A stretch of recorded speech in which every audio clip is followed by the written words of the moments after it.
Good morning. I'm Harmon. I'm here at the state capitol of New Mexico, the Roundhouse, for the Rock Your Mocs 2017 celebration and commemoration, really maintaining the understanding of traditional costumes, and nothing could be more traditional than Mocs, which is accepted throughout Indian country. Everyone wears moccasins. So this is like a show of unity throughout all of Indian country. And again, Santa Fe is in the forefront of it all. I'm standing here next to Elmer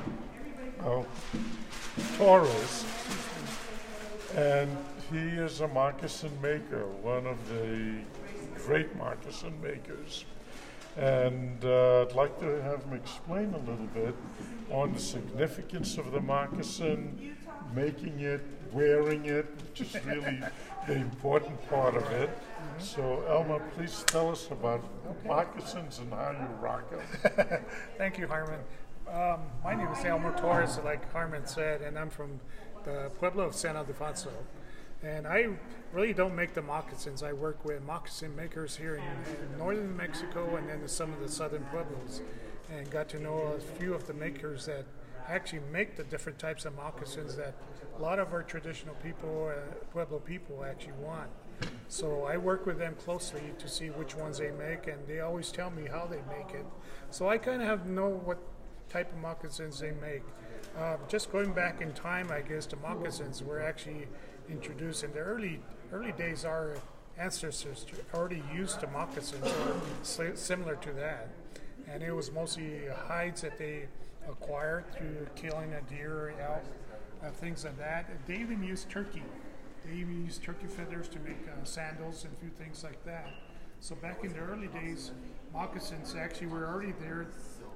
From my research of the moccasins itself, the first Europeans that came in, they actually saw the first natives here, and then they saw them actually wearing similar to moccasins like we have today, which were their foots were wrapped with leather, and that's how these things came about. And the names itself actually comes from one of the tribes in the northeast, which actually refers to the Ojibways. It refers to one of their lakes up there, and that's the way the moccasins are made.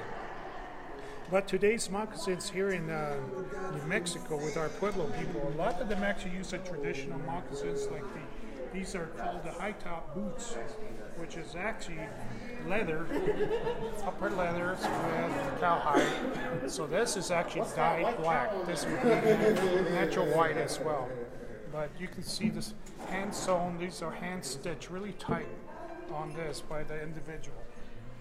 And you can see how closely they do them. So after years and years and years of actually working with these individuals, they know how to make a moccasin by either doing the foot patterns on an individual. So they're actually custom made to your foot. So each one is different. This is what we consider a traditional moccasin for a man, a boy, that they would use during traditional dances as well. This here is something different now that's called a low cut. Same individual that made it with the soft leather but a little bit thicker, and the stitching you can see is really tight as well too.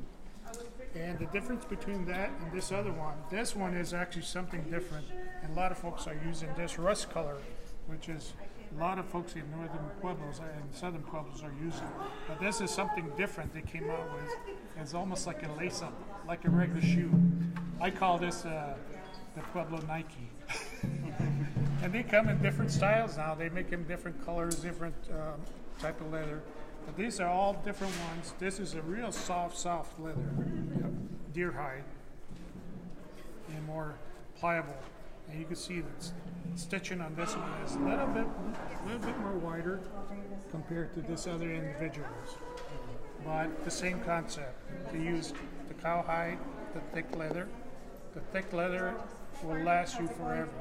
And once you wear the moccasins, they conform to your feet just by wearing it daily or maybe every few days or something.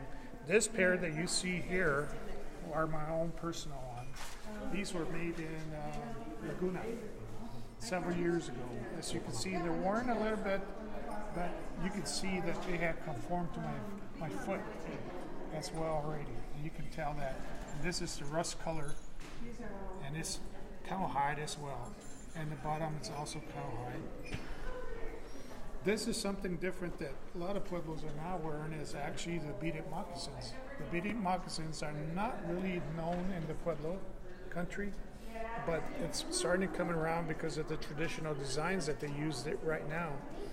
So what they do is, same concept, they use the leather with a hard sole in the bottom, but this one, they do is hand stitch every little piece of bead that you see on there. So the design you see on here is actually the shell.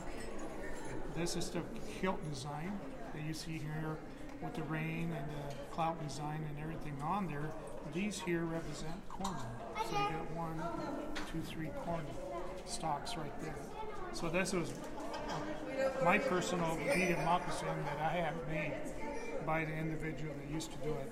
So there's different ways that they do it, and then, like I said, each stitch is different. Each one is done handmade, and once you wear them, like I say, they can last you forever. These are called another pair of beaded moccasins, but they're real soft leather, and they consider this partially beaded because you can see only parts of it is done, whereas this one is a fully beaded moccasin. So moccasins have been in play for numbers of years and years, and it still continues.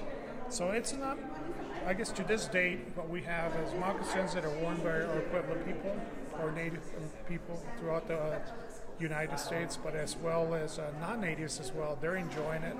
They come and buy moccasins as well. They love it because the feel of it, it's real soft. I mean, they last forever. You can probably wear them out, one pair maybe you can last you for maybe 20 years or 25 years. So it's a good investment for somebody to buy something like this. And I have, like my own family, I started with small ones like this when I was given me a pair, and I still probably may have somewhere. And every year, a small little boy, girl grows up, they have to buy him or her another new pair. So the traditional moccasins, like I said, is very vital to the Native American population. The white ones, you'll see a lot more for traditional use. The different color one, the rust color, is mostly for everyday wear as well. So a lot of these you can wear them every day if you want nowadays. The moccasins, like I said, has been here and been used every day. So I'm sure you've been worn maybe a couple here too, Harmon. The concrete though gets to you. Oh yes, the concrete, but you can walk. Flatfoot. Yeah, but you can walk on stickers, on rocks, and everything else. Yeah. I've worn it without socks, with socks, and they keep your foot warm. So. As a young kid, getting inspired by today, especially with rock and Mocs, how would you advise them to go about learning how to get into making moccasins? I guess I would do is have them contact with somebody that they know that actually makes moccasins, and then actually just sit with that individual, and then individual is always willing to teach them. They always want to show how they make the moccasins, why they make them, and everything, and just show them the step-by-steps how to make it. Because I feel myself that tradition is going away. A lot of them are shying away from moccasin making, and it's hard. You can't find anybody. Maybe I have that I know that I work with, maybe anywhere from 5 to 6 people that I know that still making them. But same thing with not just this, but any other traditional thing that we have, like the pottery making, jewelry making. You have to show that to the younger generation coming up, get them motivated to learn that skill, that talent, so they can keep those traditions going on. Now, for somebody that can't make their own moccasins, where can they contact you? Actually, they can contact us through our Povi gallery, which is, the phone number is 505-455-9988. Just give us a call. And we do have other styles and other colors as well too. So, but and you do have a store here in Santa Fe. We have a store here, a storefront here in Santa Fe that actually carry mostly the traditional jewelry pottery, painting, sculptures as well.